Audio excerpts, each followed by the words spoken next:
vu les circonstances actuelles, votre émission est suspendue. Nous vous proposons un best-of. Salut, c'est dans la poche, confinement 3e semaine. Pour cette nouvelle émission low cost, on a décidé de monter dans les tours. J'ai sorti la chemise à damier, j'espère que vous avez le cœur bien accroché. Attention, c'est parti, moteur!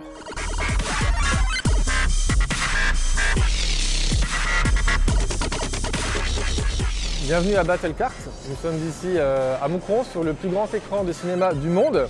Cet écran, il est à l'horizontale et les cartes roulent dessus et interagissent avec. Alors cette piste fait 2000 m² et il faut savoir qu'on a deux pistes, donc on a 2 fois 2000 m² de piste ici.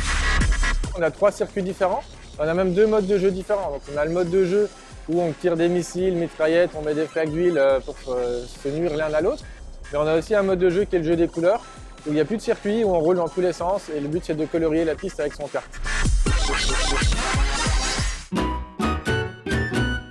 Ça te dirait de prendre le volant d'une voiture ainsi? Bah, si on me le propose, moi je veux bien, tout de suite. Je sais pas où il faut signer, mais je le fais tout de suite, ça ouais. Eh bien, puisque tu en meurs d'envie, Luigi, allons-y, allons-y.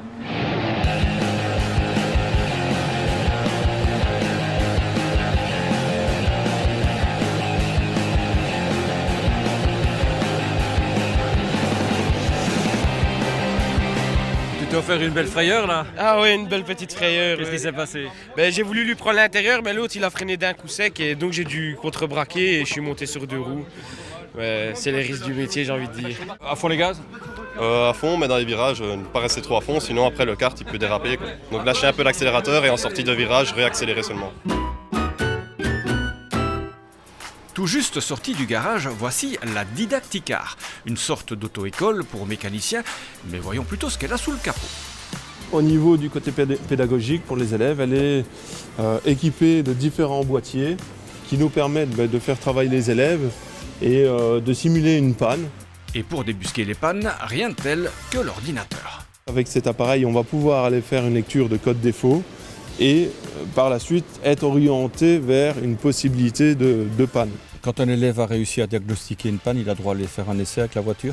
Malheureusement non, ça il devra soit s'en acheter une, soit avoir l'occasion d'aller faire une séance de pilotage peut-être avec la Fun Cup.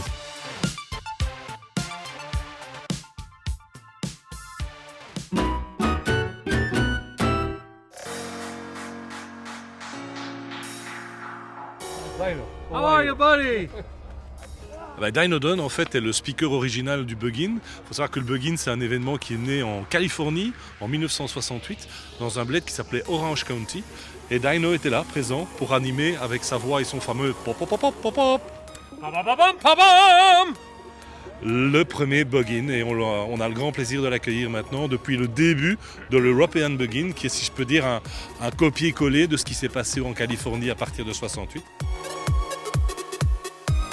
Ce qu'on va retrouver ici, c'est tout ce qui faisait la composante d'un original Bug-In aux États-Unis, c'est-à-dire d'abord un 400 mètres départ arrêté, donc c'est-à-dire une vraie course de dragster et d'accélération. Ok. On a également un slalom. Le slalom, c'est une discipline qui permettait de pouvoir s'exercer entre différents cônes. On a un tout-terrain, parce que les coques aussi sont très fortes en tout-terrain. Le buggy que tout le monde connaît en est un exemple vivant.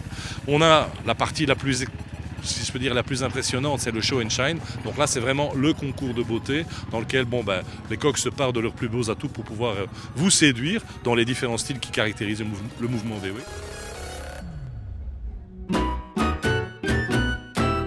Vous êtes en prison? Un petit peu. Comment ça se conduit une voiture ainsi? Je ne sais pas, c'est la première fois. Je vais découvrir. Eh bien nous aussi, tiens, on va découvrir ça d'un peu plus près. Comment est-ce qu'on reconnaît les protos des véhicules tourisme?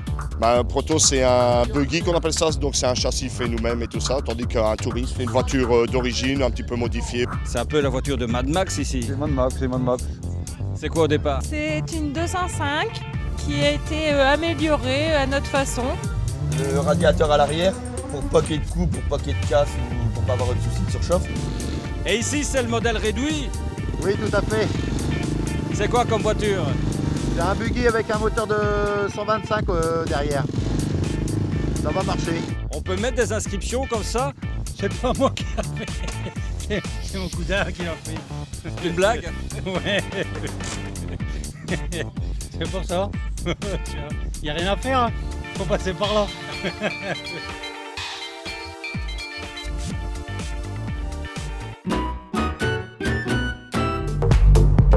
Les fous du volant sont de retour au Mont-de-l'Enclus. Et parmi eux, 4 équipages ennuyés, tous. Chaud patate. Allez, chaud patate. La caisse à savon, c'est d'abord une passion. C'est quelque chose de simple qu'on a fait avec nos propres moyens et voilà. C'est artisanal et voilà. On en est fiers. C'est un véhicule qu'on a produit à base de tôle métallique. J'ai pris des plats métalliques pour faire le berceau avant et arrière. J'ai mis des freins à tambour et ce sont des roues de moto. Et j'ai mis environ 150 heures. L'année dernière, on a cassé, on a eu un accident. Donc on n'a pas fini. Autre difficulté, l'absence d'essai. Pour les concurrents, la descente s'apparente à un saut dans l'inconnu. J'ai mes kamikazes qui sont avec moi ici. Moi je pilote et lui freine. Bah l'autre est à côté, il fait rien et moi je roule. L'autre a peur et moi je roule.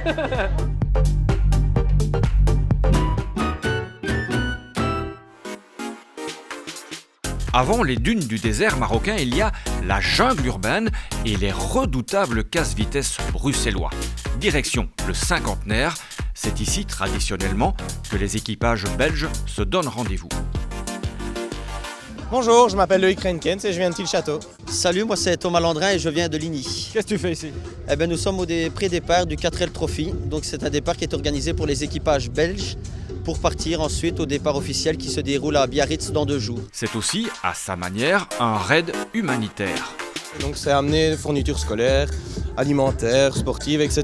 Donc nous c'était basé sur des fournitures scolaires. Donc on a 4 caisses ici remplies de bics, de cahiers, d'équerres, de lattes, etc. La star incontestée du trophy, c'est évidemment la 4L. Ici, on n'a Dieu que pour elle, une vraie gazelle. Dis-moi, qu'est-ce qui va être le plus difficile dans ce rallye? Tenir réveillé? Non, je rigole. On va voir. Ça a l'air terriblement humain, ça va être fabuleux, je pense. Donc je ne sais pas si vraiment, on parle pas de difficulté, on ne pense pas à ça en partant. Ce sera la découverte, ce sera un peu le pendant négatif de tout le positif qu'on voit pour l'instant. On verra bien. Le côté technique évidemment, mais bon, on est bien surveillé, on a des coups de pouce à droite à gauche, on est plus ou moins préparé, ça devrait tenir le coup. C'est une aventure qui dure en tout 2 semaines et demie, sans compter le retour après en Belgique, qui dure environ 3 jours, avec le trajet en ferry compris. Vous revenez au printemps? C'est ça, on reviendra avec le soleil.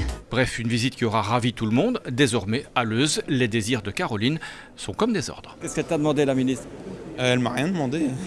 Elle va pas faire repeindre sa voiture? Ah, ça, si je la repeins, je veux bien la repeindre en rouge, il n'y a pas de problème. Voilà, c'est dans la poche à cette vitesse, c'est déjà terminé. On se retrouve la semaine prochaine et en attendant, portez-vous bien.